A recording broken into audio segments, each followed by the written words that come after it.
Assalamualaikum warahmatullahi wabarakatuh. Perkenalkan, nama saya Said Zidan dan di sini saya bersama dengan Mas Damar selaku owner dari brand apparel. Di sini kita akan melakukan ngobrol-ngobrol atau sharing-sharing ringan lah mengenai usaha yang dijalankan oleh Mas Damar selaku owner dari brand apparel yang dia jalankan. Mas Damar, saya izin bertanya Mas ya, agak santai sih, nggak apa-apa. Mana?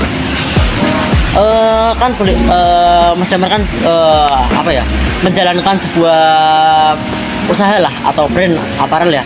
Nah itu kan Mas Damar itu latar belakangnya gimana kok bisa punya ide untuk membuat atau mendirikan suatu usaha itu gimana, kalau boleh tahu? Latar belakangnya sih dari aku SMA, kelas 3 SMA waktu hampir jadi demisioner atau purna dari MPK. Sebelum purna kan emang MPK anggota dan lain sebagainya kan mau bikin kaos. Kebetulan aku punya kakak yang kerja di tempat konveksi juga, yang ada di Karangjati, yang dekat Karangjati. Terus kebetulan aku punya kakak di sana yang mungkin bisa jadi vendor kaos. Aku ngomong sama kakakku kalau misalkan pesan kaos dengan jumlah segini, aku lupa jumlah tetapnya berapa, jumlah pasnya berapa, kayaknya sekitar 30-an. Nah kakakku ngasih harga, tapi dengan apa ya, dengan aku ngawali kalau misalkan kita atau teman-temanku dari MPK ini bikin kaos nih di sini, kira-kira dapat untung nggak kita, atau kira-kira kita dapat atau ngambil untung. Kalau kan aku sama kakakku kan ambil untung lah ya.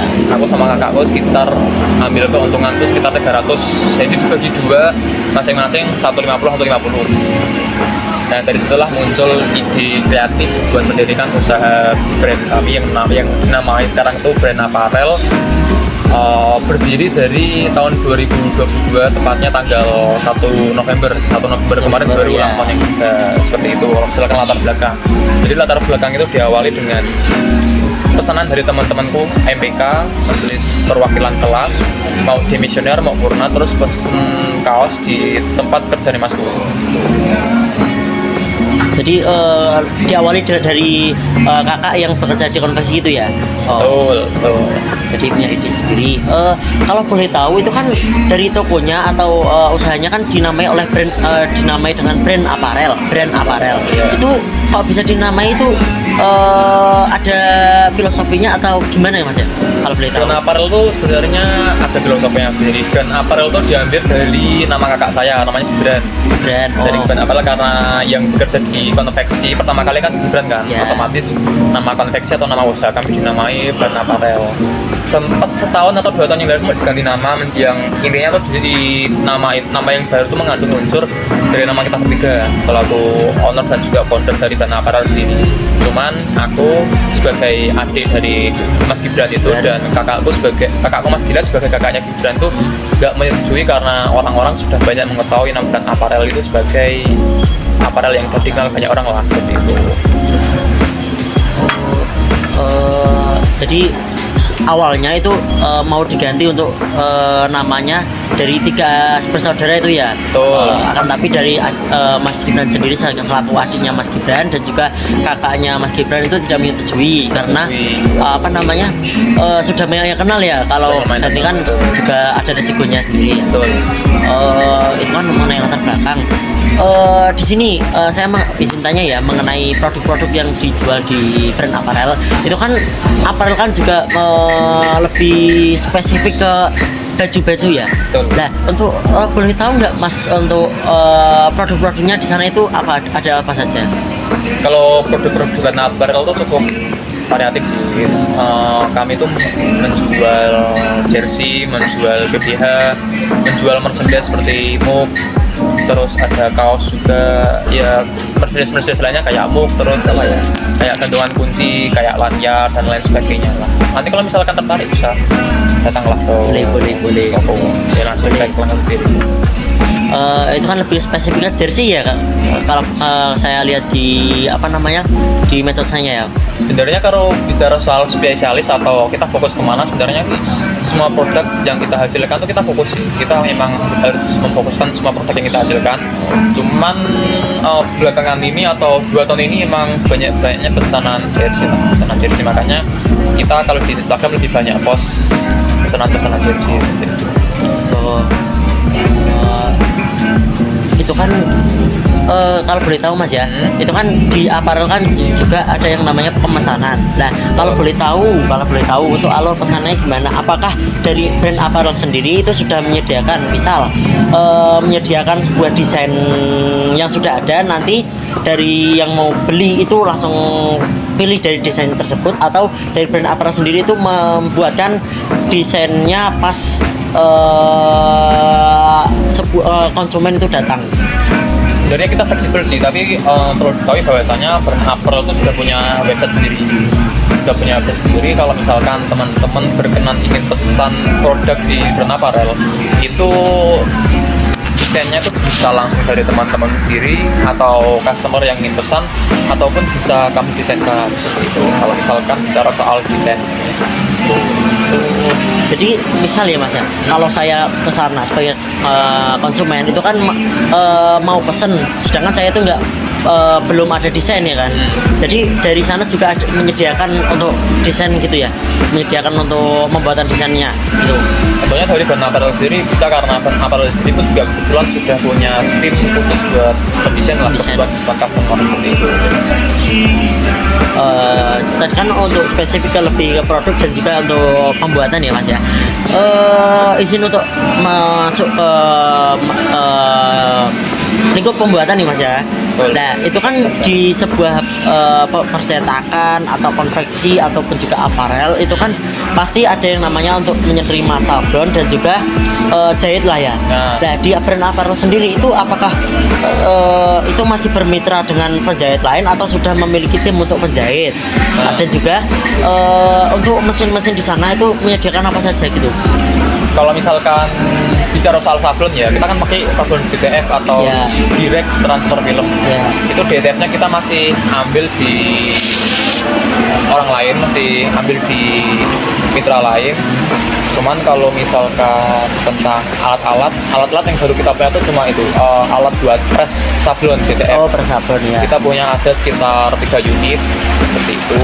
Kalau misalkan soal penjahit, kita udah punya penjahit sendiri lah, tetap lah. Kalau misalkan dulu itu ada sekitar 4-5 penjahit. Cuman sekarang yang kita fokuskan tuh baru ada 1 penjahit aja. Seperti itu. Jadi untuk di lingkup penjahitnya itu masih bermitra gitu Mas ya?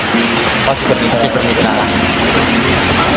Untuk ke kainnya sendiri, kain itu dari brand apparel itu sudah ada pencetakan sendiri atau masih bermitra dengan misal toko ini untuk membeli atau langganan dengan toko ini, atau dia itu sudah memiliki sebuah mesin untuk membuat kainnya sendiri?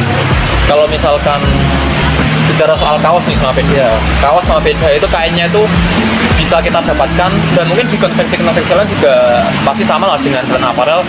Kalau misalkan PDH sama kaos itu kainnya kita dapatkan juga beli di toko-toko tekstil lah, toko-toko tekstil seperti itu.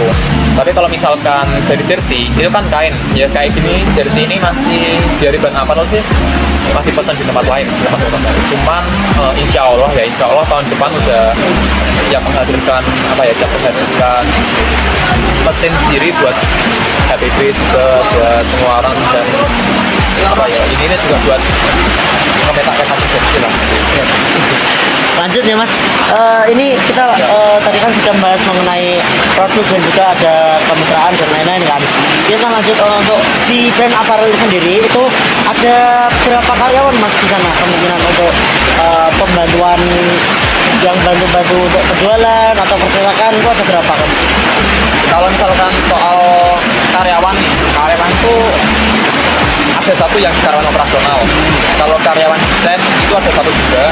Cuman dari posisi kita bertiga selaku owner tuh, kakak pertama saya itu selaku COO, Chief Operational Officer, yang kakak saya yang kedua itu selaku CIO, Chief Executive Officer, dan saya tuh CMO, yaitu Chief Marketing Officer gitu. Apakah di sana ada karyawan part-time Mas? Kalau misalkan part-time sih ada sih, cuman nggak setiap hari ada karyawan part-time. Misalkan baru atau ada pesanan yang mungkin banyak, baru kita panggil part-time. Nah, tadi kan udah ada yang namanya bahan dan lain-lain. Kita langsung masuk aja Mas ya. Selama Masnya melakukan usaha tersebut, nah itu kemungkinan omsetnya itu berapa Mas? Langsung aja ini Pak. Kalau bicara soal omset, itu paling banyak sekitar 80. 80, oh 80 ya? Iya, 80. Cuma kalau misalkan sedikit itu 50-an lah. Tapi kalau misalkan bersih itu sekitar 20 sampai 30. 20 sampai 30. 20 sampai 30 untuk bersih. Ini ya tadi kan sudah untuk spesifik ke brand apparelnya ya Mas. Ini saya meminta dari Masnya selaku sebuah owner yang mendirikan sebuah usaha, itu adakah motivasi atau kata-kata untuk orang-orang yang mau melakukan usaha atau yang mau belajar dan juga mau mengawali untuk mendirikan usahanya sendiri, itu ada nggak Mas? Ada sih, kayak apa ya, kayak kesuksesan tuh nggak bisa dicapai semudah kamu membalikan telapak tangan, melainkan kesuksesan itu bisa kalian dapatkan, bisa kalian meraih melalui kerja keras lah. Jadi kita sebagai generasi muda yang katanya sudah diberi akal sehat, diberi otak untuk memutar segala sesuatu yang mungkin masih bisa kita lakukan, seharusnya kita lakukan seperti itu. Itu aja Mas, terima kasih ya untuk motivasi dan juga sudah meluangkan waktunya untuk podcast kelompok kita. Dan juga minta maaf karena adanya kendala hujan ini ya Mas. Aman-aman. Ya terima kasih Mas Kemal, terima kasih.